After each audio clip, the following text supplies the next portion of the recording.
Я лежал в постели и не мог заснуть. Я был один дома, в тихую безлунную ночь.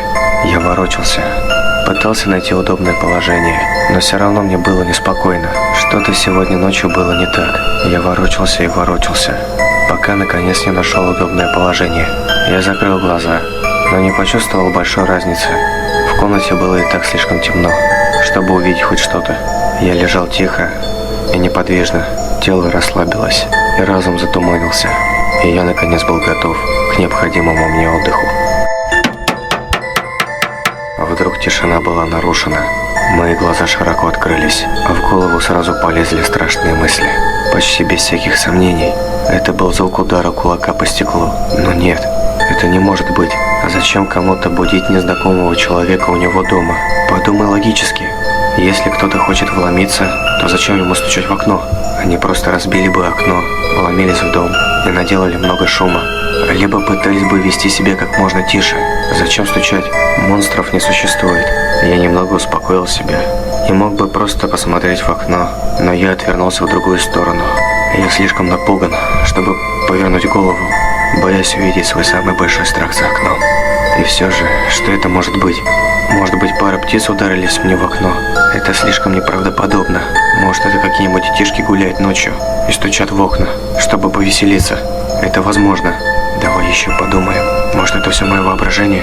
Может быть, я услышал обычный скрип в доме, и моя паранойя превратила его в стук?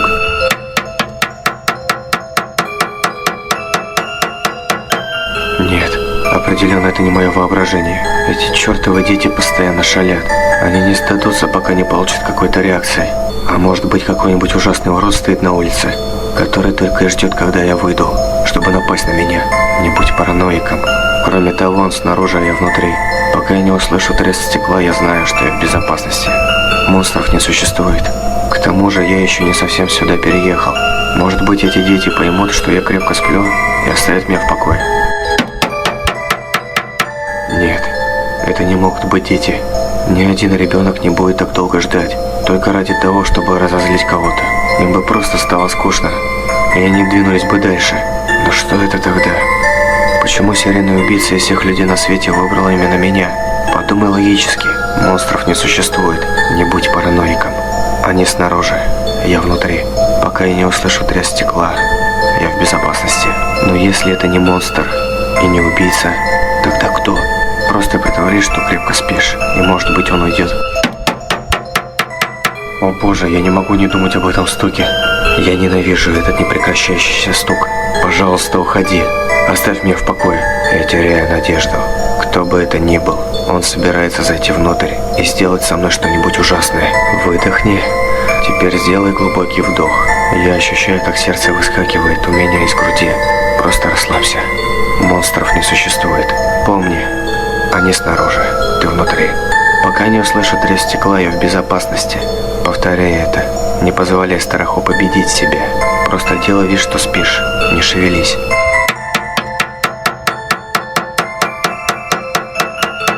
Помни, они снаружи, ты внутри. Пока я не услышу треск стекла, я в безопасности. Монстров не существует. Просто делай вид, что спишь. И молись, чтобы это закончилось. Пока не услышу треск стекла, я в безопасности. Слезы начинают стекать по моему лицу. Монстров не существует. Монстров не существует. Они снаружи, я внутри. Пока я не услышу треск стекла, я в безопасности. Я больше не могу это выносить. Я сойду с ума, слушая этот стук.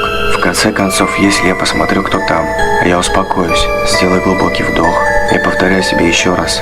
Они снаружи, я внутри. Пока я не услышу треск стекла, я в безопасности. Я делаю еще несколько вдохов. Мое сердце стучит с такой силой, что готово вырваться из груди. Я медленно поворачиваю голову к окну.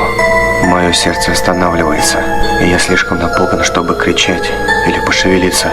Я повернулся к окну и увидел бледную фигуру со светящимися глазами, смотрящими сквозь меня, прямо мне в душу. Ужасная ухмылка расползается по его лицу. Все это время оно стояло внутри, стуча в мое окно.